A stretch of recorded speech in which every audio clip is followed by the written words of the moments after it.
16. Shaping of Souls. Terran rapped on Amelia's door. The night before, he'd gotten back late and hadn't wanted to wake her. This morning, he'd taken the time to wash the road from his skin and pulled on clothing more suited to the city rather than the hard-wearing gear he'd traveled in. The pants were the same casual fit, but with a lighter fabric and fewer pockets. The rich blue of the chunky knit sweater complemented his tanned skin, or so he'd been told. He inwardly rolled his eyes at his choice and was about to go change into his cotton top from the day before when the door swung open to Amelia, standing in a thick robe, damp hair cascading around her. "Oh," he stammered, feeling heat fill his cheeks. "I can come back later?" "Don't be ridiculous," she said, and stepped aside. The smell of warm bread and spices floated in the air. "I was about to have breakfast." She grabbed the tray of food and walked back to the bed. Climbing atop the thick comforter, she tucked her knees to one side and grabbed a steamed bun and started pulling it apart. "Did you find Jai? Did his message get through?" Terran fought to keep his eyes from the sliver of thigh peeking through her robe and moved to the window, unsettled. Amelia had always been beautiful, but the way she caught his attention now set his mind abuzz. "Our oaths shape our souls," Patrum Solus always said. Terran knew an oath's power, but had not expected this oath to have such a visceral or immediate impact. Amelia had always been dear to him, but this new protectiveness he felt, the way her every movement captured his attention, and how his heart spiked when she spoke, was unnatural. He needed to speak with Patrum Solus as soon as they reached the capital, hopefully before Amelia noticed the change between them. "Terran?" Amelia asked, still waiting for an answer. He cleared his throat, forcing his mind back to her question. "Dedan hasn't seen him." He kept his eyes on the street below. "But I don't think he would pass through Rook without stopping." "Could we have passed him on the road?" He glanced over his shoulder toward her.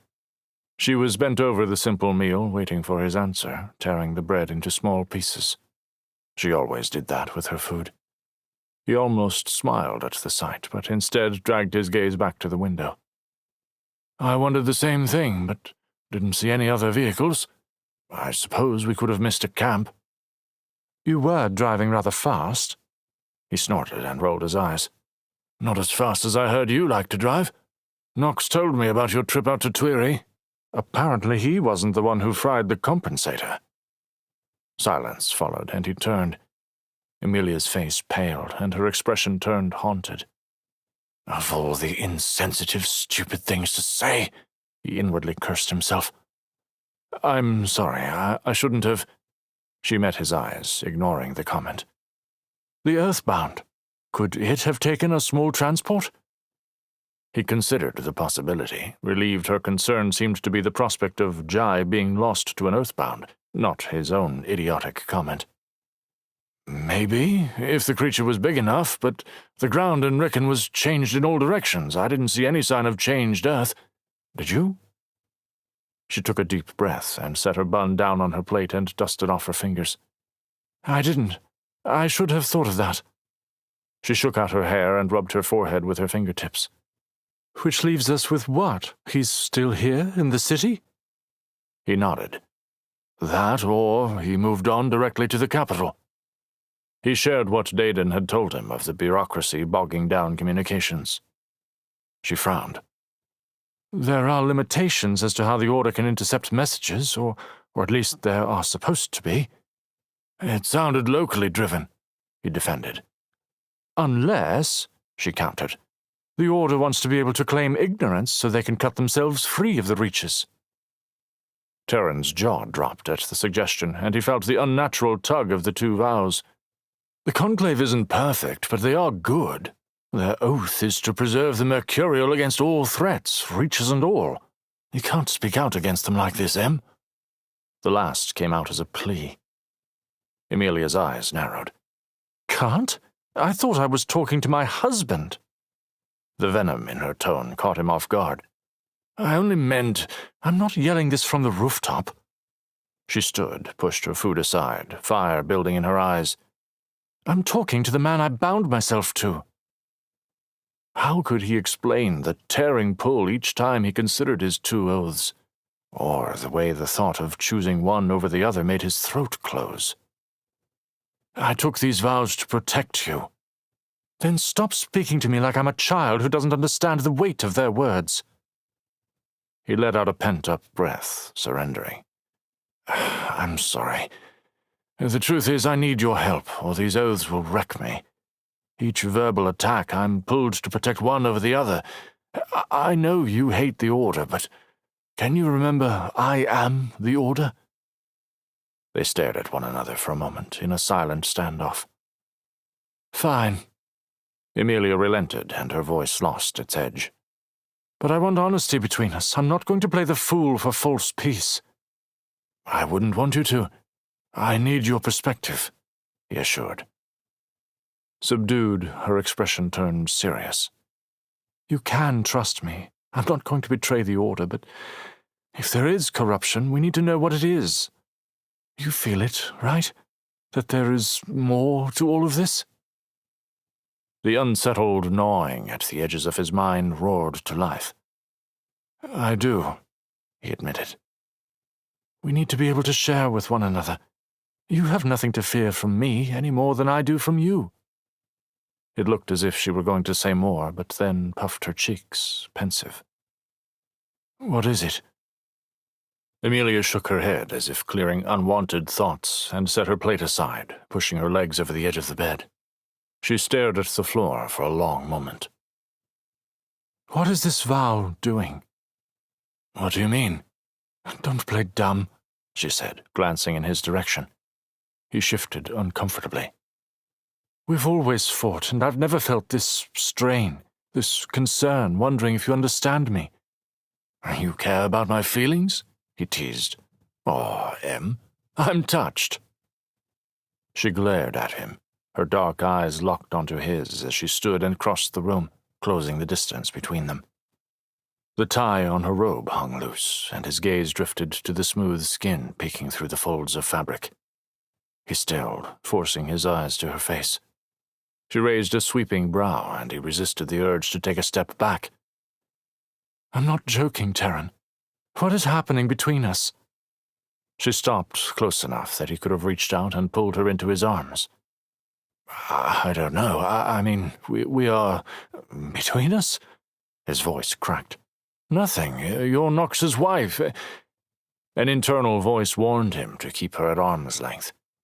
Instead, he leaned into the discomfort and met her questioning gaze, taking a breath to calm his racing heart. I hoped you wouldn't notice. Wouldn't notice? A sour grin tilted her mouth, as if he had told a poor joke. I'm not even an overseer, and I feel the power of these oaths.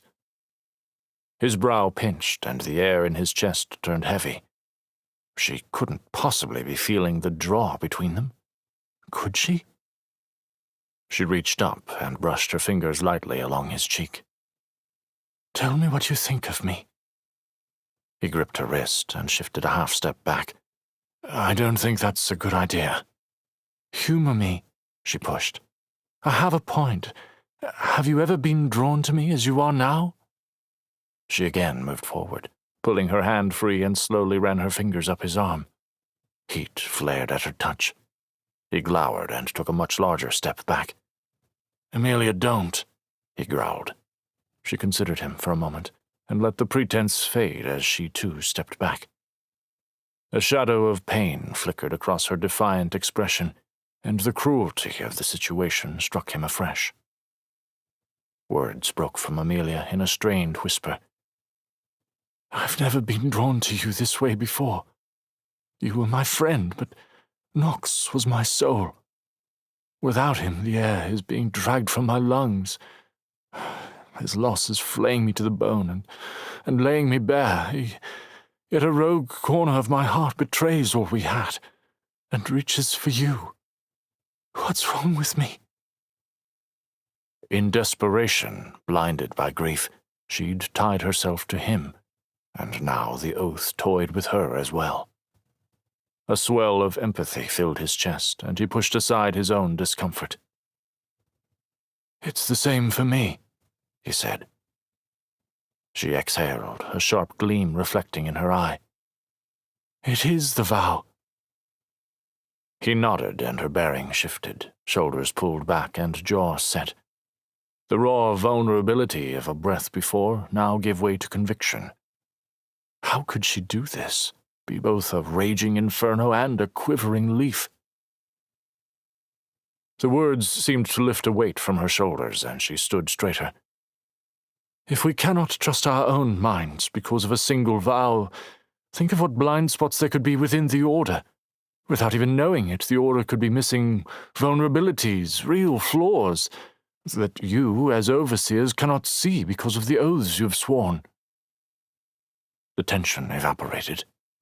Here was the Emilia he knew, had known his whole life. Troubleshooting and problem-solving.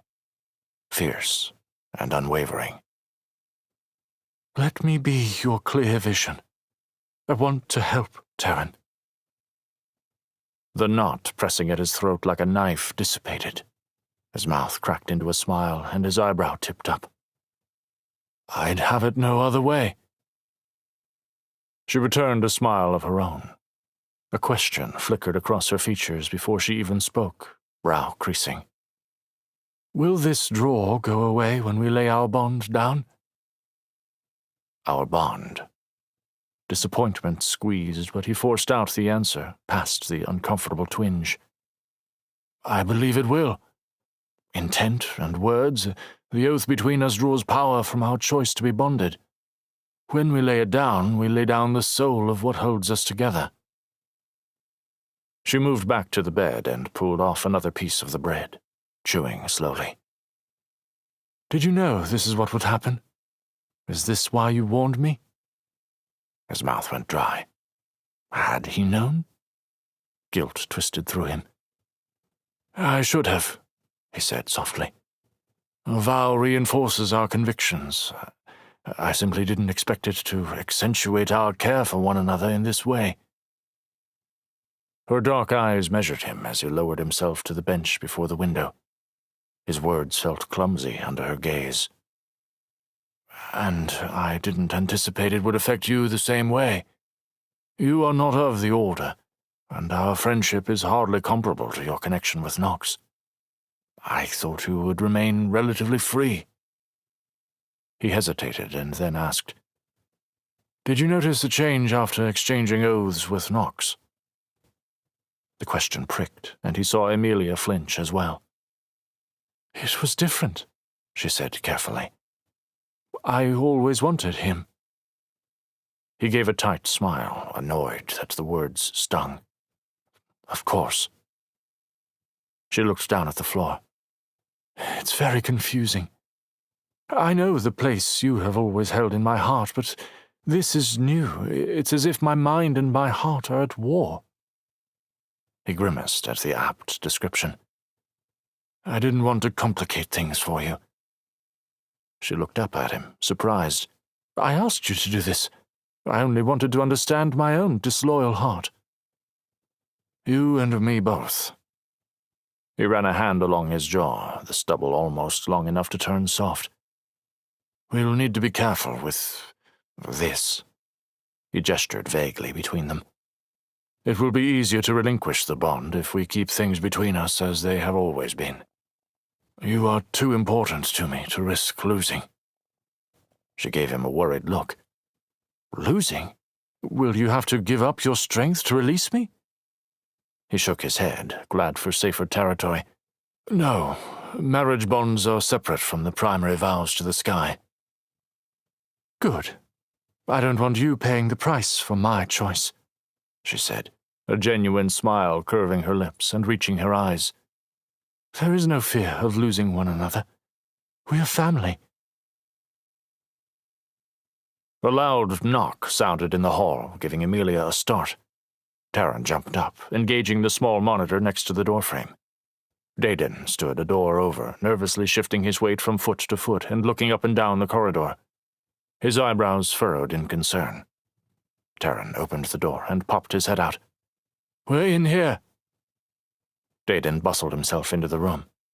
Emilia, who had ducked into the washroom as Terran checked the monitor, emerged a few moments later dressed in a fresh set of clothing. The faded purple top was of a simple cut, flattering the curves of her womanly figure over dark-fitted pants. Without effort, she looked gorgeous. Terran's mouth pinched, and he turned pensive. It was ridiculous that, amid the pulls of duty and grief, his greatest trial would be to keep from falling in love with his best friend's wife. Dedan, oblivious to Emilia's entrance, was nervously pacing. "They're holding Jai." Terran's full attention came to bear. "What did you find?" "The stalled message. It was Jai's message to the capital, and it wasn't the only one. All of the Reach's communications came through Rook, and without exception, every alert or call for help has been stalled over the past weeks. It paints a troubling picture." "How could this happen?" Emilia asked. "Council Timmers, the newly elected chair. It bears his encrypt." Heat tingled under Terran's skin, instantly prepared for a fight. "Did anyone detect you in the system?" Dedan shuffled further into the room and flopped down into one of the overstuffed chairs in the small sitting area. "Thankfully not.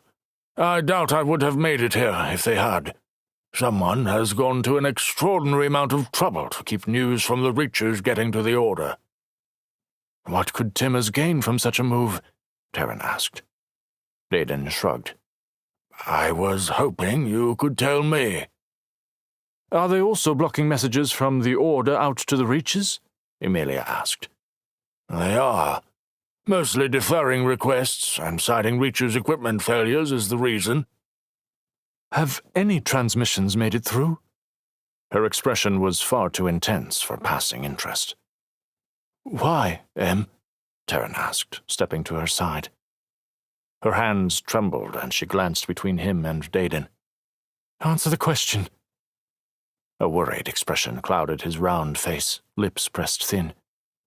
"I'm afraid someone is getting through, and is using a double encrypt." They finished the statement together. Terran stared, trying to make sense of what the two had exactly revealed. "You've seen it," Dedan breathed. "Did you find anything? All I was able to uncover was the signature. Breakwall." Emilia shook her head, still clearly troubled. "I only caught a small blip a couple days after the Earthbound arrived. I couldn't break the encryption before it disappeared." "This is why you wondered if the Order was responsible for the communication breakdown," Terran said, pieces clicking together. He started to pace. She nodded. "Half of the encrypt belongs to the Order." Terran stilled, dread moving through him in a wave. Dedan paled. "Why would the Order sabotage and then bypass its own network?" "They wouldn't," Terran assured. "Council chairs are always given an official encrypt for use for formal communications." Dedan's whole bearing slumped in relief. "Of course. The corruption lies with Timmers, or one of his people." Emilia's eyes narrowed at the statement, but she remained silent. A realization dawned, and excitement lit Terran's voice. "If communications here are working, we can forward the stalled messages to the Order." Dedan and Emilia grimaced, sharing a look. "I'm not sure that's a good idea," Dedan said. "Why not?" "If this corruption extends into the capital, any message you send sidestepping their measures will reveal that they've been compromised," Emilia explained. Dedan nodded along. The leap had seemed intuitive for both of them. Maybe there is something to this idea of blind spots.